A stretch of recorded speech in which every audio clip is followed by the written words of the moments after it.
اچھا، بہت سارے دیکھیے سوالات لوگوں نے ایسے پیدا کر دیے ہیں لوگوں کے دماغوں میں، اور ان کو اس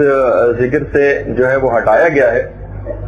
کہ بھائی ایک خیال باطل مثلاً ایک یہ ہے کہ یہ دیکھیے یہ جو ہماری دنیا ہے یہ بالکل نقد ہے اور آخرت ایک ادھار کا سودا ہے۔ تو دیکھیے نقد کے اوپر ادھار کو ترجیح دینا کسی عقل مند کا شیوا نہیں، یہ اکثر لوگ اپنی گفتگو میں کہتے ہیں۔ دیکھیے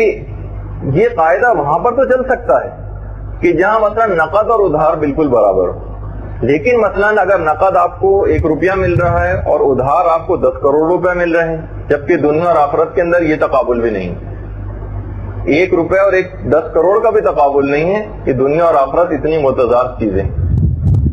تو کوئی عقل مند شخص بھی اس نقد 1 روپیہ لینے کو پسند کرے گا بنسبت کہ مثلا 10 سال بعد اگر سے 10 کروڑ روپے مل رہے ہیں، وہ کہے گا نہیں میں 10 سال بعد 10 کروڑ روپے لے لوں گا۔ اس کے اندر تو وہ نقد اور ادھار کے چکر میں نہیں پڑتا، تو یہ آخرت کے سلسلے میں نقد اور ادھار کی بات کیوں آتی؟ مثلا بعض اوقات بہت سارے ڈاکٹر حضرات کچھ پھل اور غذائیں کھانے کو منع کرتے ہیں کہ بھائی اس بیماری کے اندر آپ نے یہ جو پھل اور یہ غذائیں یہ آپ کے لیے ممنوع، حالانکہ ان پھلوں کی اور غذاؤں کی لذت نقد ہے اور شفا ہونا ایک ادھار سودا ہے، لیکن تب بھی آپ ان تمام چیزوں کے اوپر عمل کرتی ہیں۔ اسی اعتبار سے دوا کی کڑواہٹ نقد ہے، شفا ایک ضمنی چیز ہے، پتہ نہیں ملے یا نہ ملے، آپریشن کی تکلیف نقد ہے،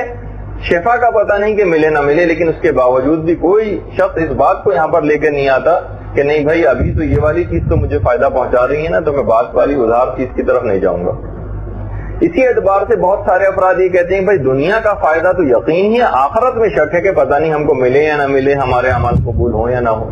تو دیکھیے یہی چیز جب انسان عملی طور پر دنیا میں کرتا ہے تو اس کا خیال فاسد ہوتا ہے۔ مثلا آدمی جو تجارت کرتا ہے، مشقت اٹھاتا ہے، اس کے اندر مستقبل کے ایک بہت بعید فائدے کے لیے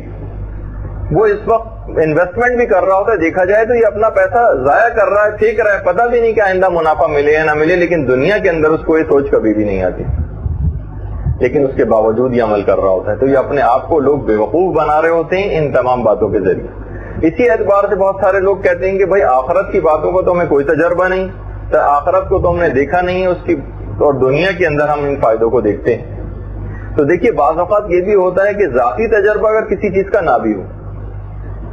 تو بھی معتبر اشخاص کا قول معتبر ہوتا ہے۔ مثلا بیمار کو دوا کی تاثیر پتہ نہیں ہوتی، لیکن وہ ڈاکٹر کے قول کے اوپر بھروسہ کر رہا ہوتا ہے، بلکہ سب سے زیادہ تو ایسے افراد کو بھروسہ کافروں اور یہودیوں کے دواساز اداروں کے اوپر ہوتا ہے کہ نہیں بھائی فلاں SKNF کمپنی جو ہے وہ تو بہت ہی اس کی دوائیں بالکل صحیح ہوتی ہیں، یعنی ان کے اوپر تو اتنا بھروسہ۔ اور مثلا جو قابل اعتبار افراد ہیں، ڈاکٹر سے تو آپ علاج کی کوئی دلیل نہیں طلب کرتے، لیکن انبیاء، اولیاء، صالحین، حکماء ان کے قول کے اوپر اس میں بھروسہ نہیں کریں گے آپ، چاہے کافر اور یہودیوں کے دواساز اداروں کے اوپر حد سے زیادہ بھروسہ ہوگا۔ تو بہرحال اب دیکھیے یہ سب چیزیں ایک ایسی چیزیں ہیں کہ لوگ اس کے اندر بہت زیادہ بیوقوف بن رہے ہیں۔ بہرحال